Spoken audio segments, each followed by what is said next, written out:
모택동 사상과 중국혁명 제3장 중국혁명 전쟁의 전략 문제. 제가 약간 미친 사람이라서 헛소리를 좀 해야 되겠습니다. 약간 머릿속에 있는 생각을 표현함으로써 약간 그 마음에 독소를 빼낸다? 배설한다? 그렇게 생각하시면 될 것 같아요. 동양에서는 지피지기라고 하죠. 자를 알고 타를 안다. 그걸 지피지기라고 하고, 그리고 델포이 신전에 니체 책에서 읽은 건데, 델포이 신전에 그 세 가지의 격언이 있었다고 해요. 그 중에 한 가지가, 너 자신을 알라. 그 소크라테스가 했다는 말로도 유명한데요. 너 자신을 알라. 이거를 좀 무슨 뜻일까 한번 생각을 해보면 자기 자신의 그 기량을 알라고 하는 말 같아요. 기량이라는 거는 그릇의 크기를 기량이라고 합니다. 그릇 기자를 쓰죠. 음, 만약에 자기가 그 내적으로 강한 사람이다. 그리고 외적으로도 강한 사람이다. 그러면 그 사람은 뭐 장군이나 왕이 되겠죠. 그게 그릇의 크기라고 할 수 있는 겁니다. 그리고 어떤 자기가 강하다면 그 남한테 상처를 주지 않기 위해서 친절한 태도를 취하는 게 어떻게 보면 현명한 처세인 것 같아요. 강한 사람이 뭐 강한 거를 자꾸 표현하다 보면 부딪히게 되고 그러다가 결국은 그 망하기죠. 언젠가는 한 번은 질 테니까. 그리고 또 자기가 약한 사람이라면 자기 자신이 어떤지 알고 너무 비굴하지 않게 처세를 하면 그게 현명한 처세술인 것 같습니다. 음, 여기까지 하면 될까?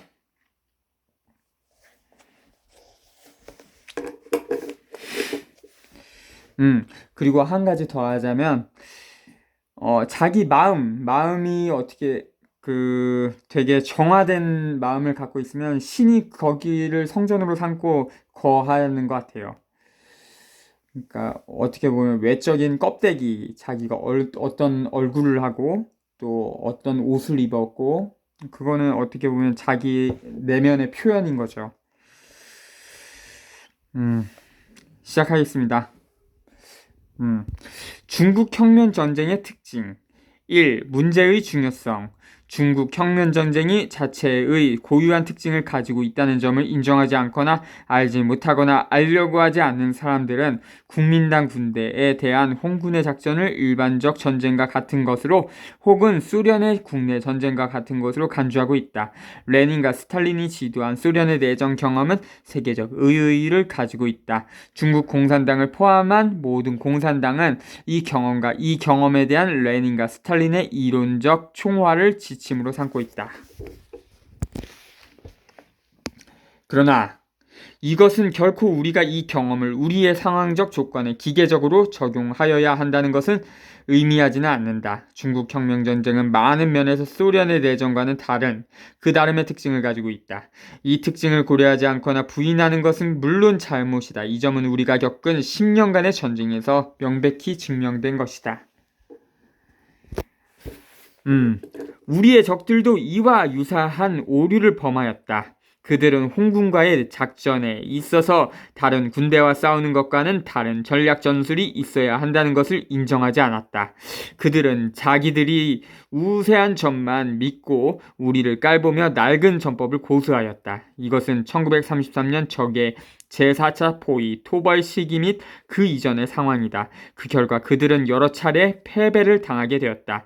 국민당 군대 내에서 제일 먼저 이 문제에 대한 새로운 의견을 제출한 자는 국민당의 반동장군 류유원이었고 그 다음에는 대학이었다.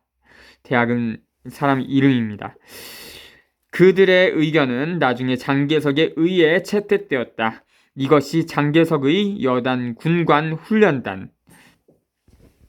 여산 군관 훈련단은 장개석이 공산당을 반대하는 군사간부를 훈련시키기 위하여 1933년 7월 강서성 구강현에 여산에 설치한 조직이다. 이 훈련단에서는 장개석 군대의 군관을 상호 교환하면서 독일, 이탈리아 및 미국의 군사교관으로부터 파쇼적인 군사 및 정치적 훈련을 받게 하였다. 여산 군관 훈련단 및 제5차 포위토벌에서 취한 그의 반동적인 신군사 원칙이 만들어진 과정이다. 여기서 말하는 제5차 포위토벌의 신군사원칙이란 주로 토치카를 구축하고 곳곳에 진을 치는 장개석의 토치카 정책을 가리켜 말한다.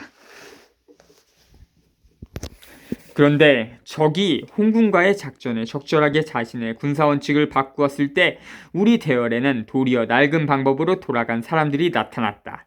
그들은 일반적 상황에서 하던 그대로 할 것을 주장하면서 어떠한 특수상황도 파악하려 하지 않고 홍군 혈전사의 경험을 거부하였으며 제국주의와 국민당 및 국민당 군대의 역량을 경시하고 적이 취한 반동적인 신원칙을 도외시하였다. 그 결과 섬서 감숙 변구 이외의 모든 혁명 근거지를 잃게 되었으며 30만의 홍군은 몇만으로 줄어들었고 중국 공산당은 그 당원수가 30만에서 몇만으로 감소되었으며 국민당 지역에 있던 당 조직의 대부분을 잃게 되었다. 한마디로 엄청난 역사의 징벌을 받았다. 그들은 마르크스 레닌주의자를 자칭하고 있으나 사실은 마르크스 레닌주의를 조금도 모르고 있다. 레닌은 마르크스주의의 가장 본질적인 것, 마르크스주의의 살아있는 정신은 구체적 상황에 대한 구체적 분석이다 라고 말하였다.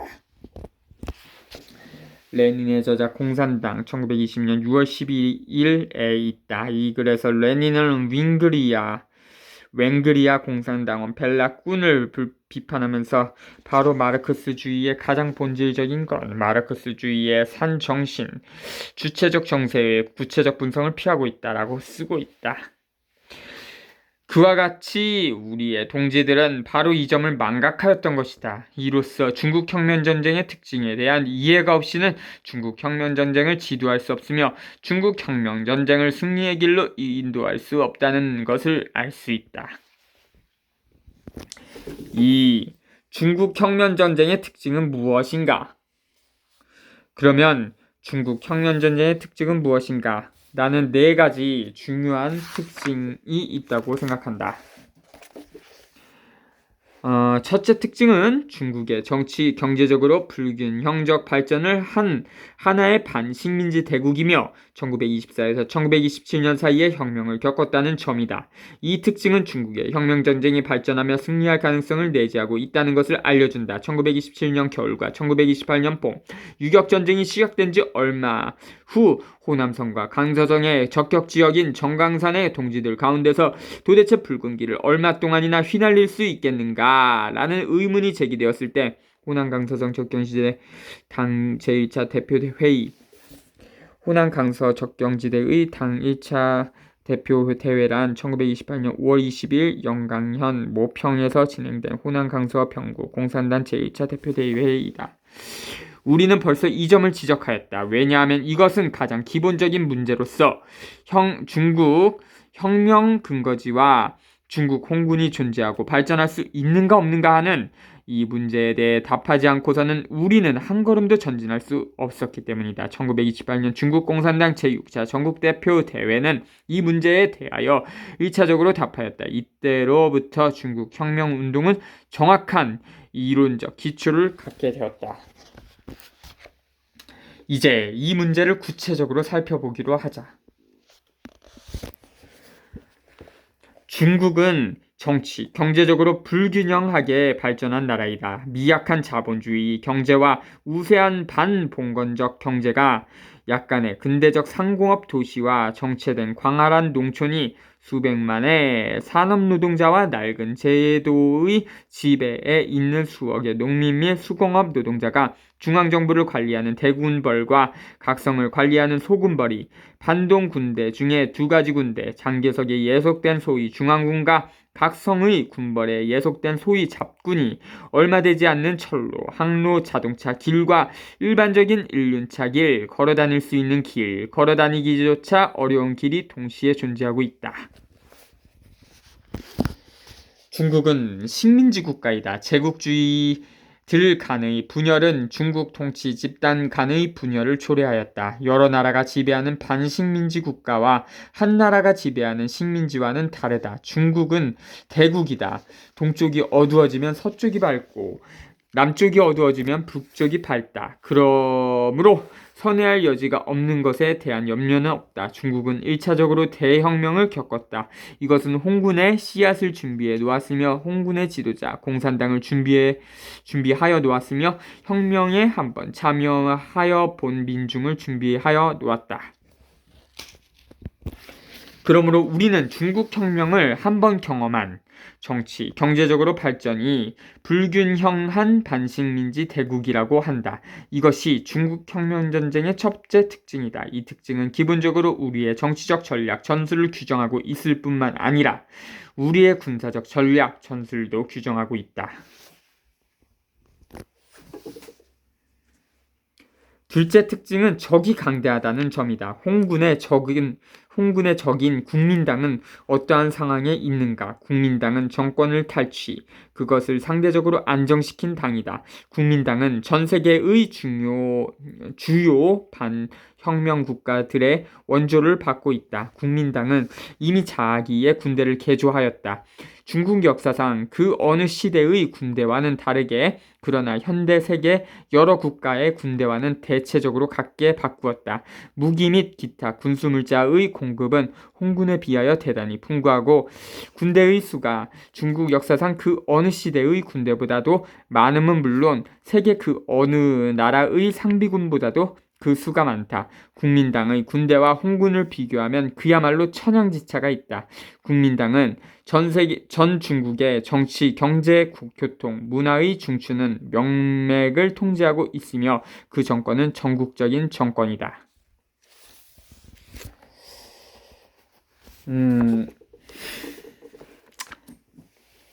최근에 어떤 제가 페이스북에 많은 좋아요랑 댓글이 달린 게시물이 있었는데 거기에 호정남인가 하는 분이랑 바다최라는 분이 무슨 약간 음모론적인 관점을 제시를 하셨었는데요. 그게 어떤 거였냐면 홍군, 특히 모택동 세력이 로스차일드의 지원을 받아서 혁명에 성공했다. 그런 주장을 했었는데 방금 읽은 문단과는 배치가 되네요.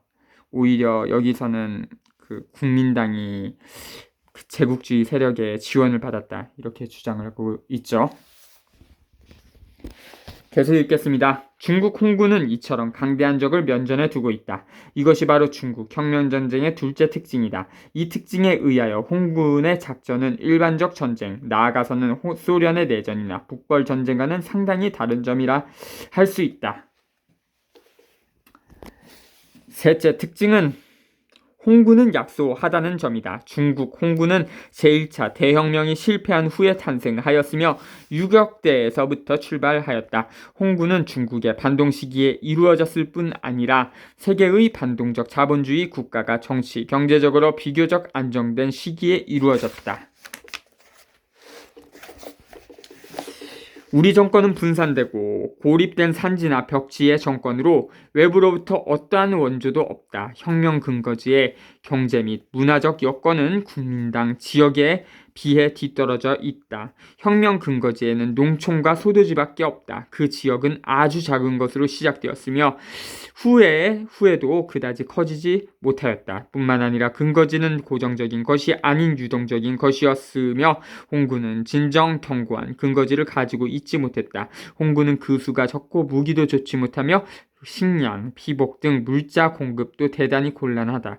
이 특징은 둘째 특징과 형격한 대조를 이루고 있다. 홍군의 전략, 전술은 이 형격한 대조에서 나온 것이다.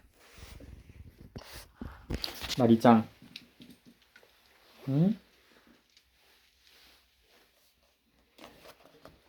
넷째 특징은 공산당의 영도와 토지 혁명이다. 이 특징은 첫째 특징의 필연적 결과이다. 이 특징에서 두 가지 상황이 발생하였다. 한편으로 중국 혁명전쟁은 비록 중국 및 자본주의 세계의 반동 시기에 놓여 있기는 하지만 충분히 승리할 수 있다. 그것은 공산당의 지도와 농민의 지원이 있기 때문이다. 근거지는 비록 작으나 커다란 정치적 위력을 가지고 있어 방대한 국민당 정권과 당당히 맞서고 있다. 그것은 우리에게 농민의 지원이 있기 때문이다. 홍군은 비록 수가 적으나 강한 전투력을 가지고 있다. 그것은 공산당이 영도하는 홍군의 대원이 토지혁명에서 생겨났고 자기의 이익을 위하여 싸우고 있으며 지휘관과 전투원들이 정치적으로 일치되어 있기 때문이다. 다른 한편으로는 국민당과 현저한 대조를 이루고 있다. 국민당은 토지혁명을 반대하므로 농민의 지원이 없다. 그 군대는 비록 많으나 병사, 대중 및 수많은 소생산자 출신의 하급 간부들로 하여금 자발적으로 국민당을 위하여 필사적으로 싸우게 할 수는 없다. 관병 간에 정치적 이견이 있기 때문에 그 전투력은 감소되었다. 3. 여기에서 우리의 전략, 전술이 생성된다. 1. 대혁명의 경험 및 정치, 경제적인 불균형과 반식민지, 대국. 2. 강한 적. 3. 약한 홍군. 4. 토지혁명. 이것이 중국 혁명전쟁의 4가지 주요한 특징이다. 이러한 특징들이 중국 혁명전쟁의 지도 노선과 그의 많은 전략, 전술 원칙들을 규정하고 있다. 첫째 특징과 넷째 특징은 중국 홍군이 발전할 가능성과 적을 타도할 가능성을 규정하고 있다. 둘째 특징과 셋째 특징은 중국 홍군은 급속히 발전할 수 없으며 적을 속히 타도할 수 없다는 것을 규정하고 있다. 전쟁이 지구전이라는 것, 잘못하면 실패할 가능성도 있다는 것을 규정하고 있다. 이것이 중국 혁명 전쟁의 두 측면이다. 이 두 측면은 동시에 존재하고 있다. 다시 말하면 순조로운 조건도 있고 어려운 조건도 있다. 이것이 중국 혁명 전쟁의 기본 법칙이며 여러 많은 법칙들은 모두 이 기본 법칙으로부터 나온 것이다. 우리가 겪은 10년간의 전쟁사는 이 법칙의 정확성을 실증하고 있다. 이 기본 법칙을 눈을 뜨고도 보지 못하는 자는 중국 혁명 전쟁을 지도할 수 없으며 홍군을 승리로 이끌 수 없다. 전략의 방향을 정확히 정하여 공격할 때에는 모험주의를 반대하고 방어할 때에는 보수주의를 반대하며 이동할 때에는 후퇴주의를 반대한다. 홍군의 유격주의는 반대하나 홍군의 유격성은 인정하며 전역적,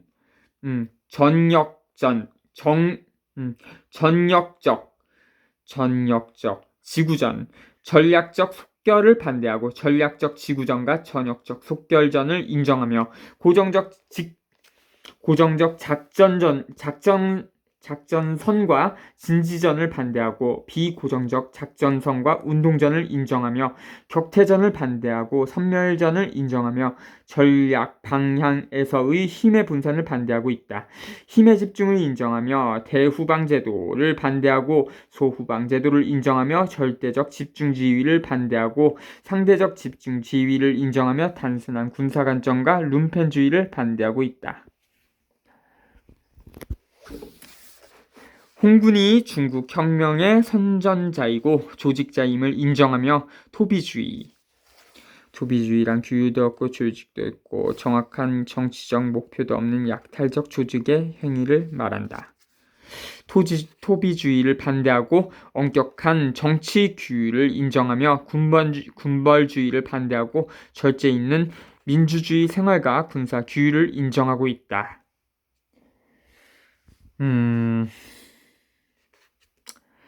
토비의 반대말은 인민의 군대입니다. 홍군도 그것을 추구한 것 같습니다. 부정확한 종파주의적 간부 정책을 반대하고 정확한 간부 정책을 인정하며 고립 정책을 반대하고 가능한 모든 동맹자의 쟁취를 인정하고 있다. 마지막으로 홍군을 낡은 단계에 정체되어 있는 것을 반대하고 홍군을 새로운 단계로 발전시킨다. 이 모든 원칙적 문제들을 모두 정확히 해결할 것을 요구한다. 우리가 이제 말하려는 전략 문제는 바로 중국 혁명 전쟁의 10년간의 혈전사의 경험에 근거하여 이러한 문제들을 상세히 설명하려는 것이다.